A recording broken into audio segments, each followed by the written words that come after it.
single-use plastic. So this is our project. It's an AC. We mainly chose this project because here in Egypt, there's a lot of times where AC or electricity gets cut down, which means there's no AC. And because of the hot weather in Egypt, it's really hard to live in this hot weather. For example, one of the highest degrees right now is 94 degrees, which is in Aswan. So this is our project. We uses batteries instead of electricity, of course, because of how hard it is. And this was easy to make. And we use it. We made it by a plastic.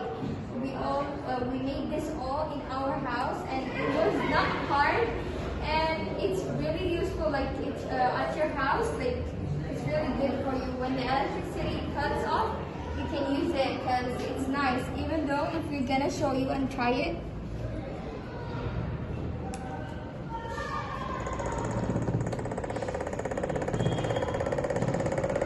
This is how hard it goes. See?